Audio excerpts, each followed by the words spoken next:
శ్రీమాత్రే నమ. శ్రీ గురుభ్యో నమ. తదుపరి ధనుస్సు రాశి. ధనుస్సు రాశి వారికి సంబంధించి ఈ యొక్క మార్చి ఆఖరి నెల నుండి ఏప్రిల్ 2వ వారం ప్రారంభం వరకు ఎలా ఉంటుందనే విషయాన్ని ఇప్పుడు తెలుసుకుందాం. ఎప్పుడైనా మనం మాసం నెల మొత్తానికి సంబంధించింది చెప్తాం. ఈసారి మాత్రం ప్రత్యేకంగా ఒక పక్షం వరకు కూడా తీసుకొని చెప్పడం జరుగుతుంది. ఎందుకంటే షష్టగ్రహ కూటమి, అందున శుక్రుడు అలాగే రాహుగ్రహ సంచారాలు నేను చెప్పినటువంటి ఈ డేట్స్ లో సంచరించేటువంటి అవకాశం ఉంది. కాబట్టి వీలైనంత వరకు జాగ్రత్తలు తీసుకోవాలనేటువంటిది మా యొక్క ఉద్దేశం. ముఖ్యంగా విద్యార్థులు కానీ, అలాగే గృహిణులు కానీ, సినీ రాజకీయ రంగాల వారు కానీ, రైతులు కానీ, చేతివృత్తులు చేసేవారు కానీ అందరికీ సంబంధించి మీకు వచ్చేటువంటి ఎదురయ్యే సిచ్యువేషన్స్ గురించి కొంతవరకు చెబుతా చూడండి. ముఖ్యంగా మీరు అనుకున్న పనులు పూర్తి కాకపోవడం, అనుకున్న దానికంటే ఖర్చు ఎక్కువ అవ్వడం, అనుకోని చోటికి వెళ్ళడం, అనుకోని సమయంలో భోజనాదులు చేయడం, అనుకున్నంత ఆశించినంత ధనము కానీ పని కానీ అవ్వకపోవడం, అనుకోని రీతిలో వీరు ఏవైనా సరే ఒక సిచ్యువేషన్లో చిక్కుకోవడం, ఇలాంటివన్నీ కూడా జరిగేటువంటి అవకాశం ఉంది. సాధారణంగా ఈ యొక్క ధనుస్సు రాశి వారికి సంబంధించి మనం ప్రత్యేకంగా చూసుకుంటే వీరికి ఒక ప్రత్యేకమైన లక్షణం ఉంది. కాన్సన్ట్రేషన్తో పనులు చేస్తే ఖచ్చితంగా పనులు అవుతాయి. కానీ మానసికంగా, ఆరోగ్యంగా, శారీరకంగా బాగా కృంగిపోయేటువంటి కాలం ఇది. వీలైనంత వరకు కూడా మీ కులదేవత, గ్రామదేవత అర్చనలు చేయించడం మంచిది, అభిషేకాలు చేయించడం మంచిది. ఆంజనేయ స్వామి వారికి అయితే ఆకు పూజ లాంటివి చేయించడం మంచిది. వివాహం కాని వారికి, అమ్మాయిలకైనా అబ్బాయిలకైనా, సంతానం కాని వారికి, అలాగే ఆరోగ్యం బాలేని వారికి ప్రత్యేక పాశుపత హోమములు ఉంటాయి. ఇవన్నీ కూడా చేయించవచ్చు. పెళ్లి కాని ఆడపిల్లకైతే వరుపాశుపతమం, అలాగే వివాహం కానటువంటి అమ్మాయికైతే వరపాశుపతం, అబ్బాయికైతే కన్యాపాశుపతం, అలాగే సంతానం కాని వారికి సంతాన పాశుపతం, అలాగే ఎవరికైతే శారీరకమైనటువంటి దౌర్బల్యం ఉంటుందో వీరందరికీ కూడా ఈ యొక్క పూర్తిగా శరీరానికి సంబంధించినటువంటి రుగ్మతలన్నీ కూడా పోవడానికి సర్వాంగ పాశుపతం అనేటువంటి హోమాలు చేయించవచ్చు, అభిషేకాలు చేయించవచ్చు. ఈ యొక్క ఏప్రిల్ నెలలో ప్రత్యేకంగా 7, 14 అలాగే 21, 28వ తారీఖులలో ఈ యొక్క పాశుపత హోమములు పెట్టుకోవడం జరిగింది. ఆసక్తి గల వారు పాల్గొనవచ్చు. కేవలం 15,000 రూపాయలు మాత్రమే ఛార్జ్ చేయడం జరుగుతుంది. ఈ యొక్క 2025 సంవత్సరంలో జాతకం పూర్తిగా తెలుసుకోవాలంటే 2,025 రూపాయలు మాత్రమే ఛార్జ్ చేయడం జరుగుతుంది. ఈ యొక్క ధనుసు రాశి వారికి విపరీతమైనటువంటి కాన్సన్ట్రేషన్ తగ్గడం వల్ల కానీ, ఊహించినటువంటి రకరకాల సిచ్యువేషన్స్ లో చిక్కుకునేటువంటి అవకాశం కూడా ఉంది. వీలైనంత వరకు కూడా వీరందరూ ఎలాంటి రెమెడీస్ తీసుకోవాలి, ఎలాంటి మంత్రపఠనం చేయాలి అనేటువంటి విషయాన్ని ఇప్పుడు మనం తెలుసుకుందాం. రాహుగ్రహ మరియు శుక్రగ్రహ సంచారం వలన ఎలాంటి పరిస్థితులు ఉంటాయి, ఎలాంటి జాగ్రత్తలు తీసుకోవాలి, ఎలాంటి మంత్రపఠనం చేయాలి, అది కూడా ఏ ఏ ఏ వర్గాల వారు ఎలాంటి మంత్రం చదివితే, ఎలాంటి రెమెడీస్ పాటిస్తే మంచిది అనేటువంటి విషయాన్ని ఇప్పుడు మనం తెలుసుకుందాం. ప్రప్రథమంగా విద్యార్థి దశలో ఉన్నటువంటి వారికి సంబంధించిన విషయానికి వస్తే ప్రత్యేకమైనటువంటి శ్రద్ధ, ప్రత్యేకమైనటువంటి భక్తి అవసరం. అయితే ప్రతిసారి విద్యార్థుల గురించి ఏముందండి, సరస్వతీదేవి గురించి చెప్తారు, మేధా దక్షిణామూర్తి గురించి చెబుతారు అనంటే, ఈ కాలంలో పిల్లలకి సంబంధించి ముఖ్యంగా నిద్రలో ఉలిక్కి పడడం కానీ, ఏవైనా నిద్ర లేమితనం కానీ, అపారమైనటువంటి భయంతో కూడినటువంటి సంచారం కానీ జరుగుతుంది. ఎందుకంటే రాహువు పొగ రూపేణా, మత్తు రూపేణా పిల్లల్నే కాకుండా మిగిలిన అన్ని వర్గాల వారిని కూడా ఇబ్బంది పెట్టడం సర్వసహజం. కాబట్టి ఇలాంటివి ఏవి కూడా కలగకుండా ఉండాలి అంటే ఎలాంటి రెమెడీస్ తీసుకోవాలి అనంటే, విద్యార్థులు హనుమాన్ చాలీసా లేదా ఆంజనేయ స్వామి యొక్క గాయత్రి చదవడం మంచిది.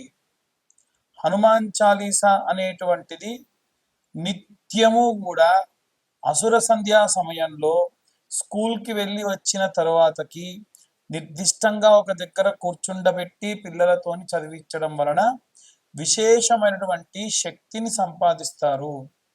అయితే ఇప్పుడు నేను చెప్పేటువంటి విషయం ఏదైతే ఉందో ఈ యొక్క మార్చిలో ఉన్నటువంటి ఆఖరి వారంలో ప్రారంభమయ్యేటువంటి కాలం. అంటే 21, 22వ తేదీల సమయంలో ఎలాంటి ప్రభావాలు ఉంటాయి అనేటువంటి విషయం గురించి ఇప్పుడు మనం మాట్లాడుతూ ఉన్నాం. అయితే గృహిణులు, స్త్రీల విషయానికి వస్తే మనకి అభిరామి స్తోత్రము అనేటువంటి స్తోత్రం ఉంటుంది.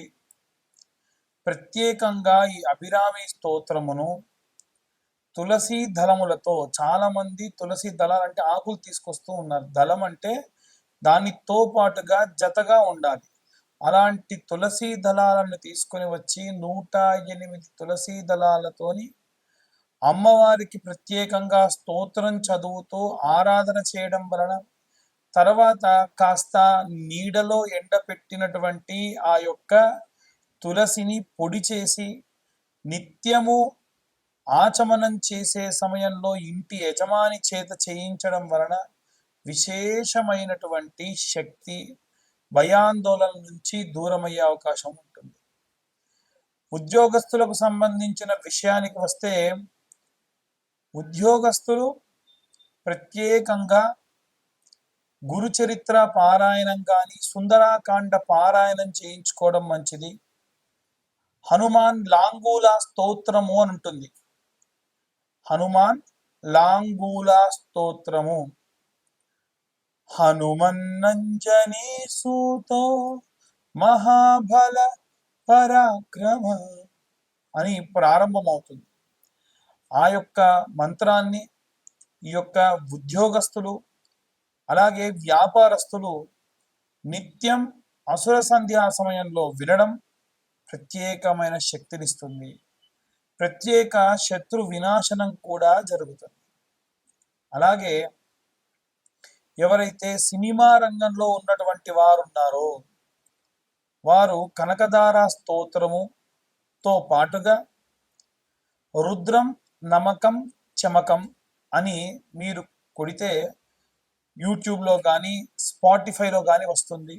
నిత్యం ఒకసారి అది వినడం విశేషంగా మంచిది. ఎవరైతే భూమికి సంబంధించి ఇబ్బంది పడుతున్న రైతులు కానీ, భూమి అమ్మాలి కొనాలి అనుకునేటువంటి వారు కానీ ఎవరైతే ఉంటారో వారు ప్రత్యేకంగా ఈ యొక్క నీలా స్తోత్రము అని ఉంటుంది, లేదా నీలా సూక్తము అని ఉంటుంది. భూసూక్తము, నీలా సూక్తము చదవడం కానీ వినడం కానీ చేయడం వలన నిత్యం భూమికి సంబంధించి అనుకూల పరిస్థితులు లభిస్తాయి. ఇక ఎవరైతే ఈ యొక్క రాజకీయ రంగంలో ఉన్నటువంటి వారు ఉన్నారో వారు ప్రత్యేకంగా దుర్గాదేవి యొక్క కవచముతో ఆరాధన చేయడం మంచిది. రైతులు, చేతి వృత్తులు, కుల వృత్తులు చేసేటువంటి వారు దక్షిణామూర్తి స్తోత్రము, కాలభైరవాష్టకము చదవడం మంచిది. అలాగే ఎవరైతే ఈ యొక్క పిల్లలు లేకుండా వృద్ధాప్యంలో ఉన్నారో వారు వీలైనంత వరకు కూడా ఈ యొక్క ప్రసన్న మహాకాళి దేవాలయానికి వెళ్ళి అమ్మవారి యొక్క ఆరాధన, అభిషేకంలో పాల్గొనడం మంచిది. ఇక ముఖ్యంగా చూసుకుంటే వివాహం కానటువంటి అమ్మాయిలకైతేనేమో ఏప్రిల్లో 7, 14, 21, 28వ తారీఖులలో అమ్మాయిల కోసం వరపాశుపతం, పెళ్లి కాని అబ్బాయిల కోసం కన్యాపాశుపతం నిర్వహించబడుతుంది. ఈ పాశుపతానికి 20-25 వేల దాకా ఖర్చు అవుతుంది. కానీ ఎటువంటి సామూహికంగా లేకుండా ఎవరికి వారికే చాలా మంది ఇబ్బంది పడుతున్నారని అడుగుతున్నారు. కాబట్టి ఈ యొక్క పాశుపత హోమం అంటే కన్యా పాశుపతం, వరపాశుపతం కేవలం 15,000 రూపాయలకి సామాగ్రంతా మేమే అరేంజ్ చేసి చెప్పడం జరుగుతుంది, చేయించడం జరుగుతుంది. ఇక జాతకం గురించి చాలా మంది అడుగుతూ ఉన్నారు. 2025వ సంవత్సరంలో పూర్తి జాతక విశ్లేషణకి 2,025 రూపాయలు మాత్రమే ఛార్జ్ చేయడం జరుగుతుంది. ఎవరికైనా ఇంట్రెస్ట్ ఉంటే కింద ఉన్న నెంబర్ కాల్ చేసి మీ పేరు, మీ గోత్రం, మీ ఇంటి పేరు, మీ పేరు నమోదు చేయించుకోవచ్చు. సర్వే జనా సుఖినో భవంతు. స్వస్తి.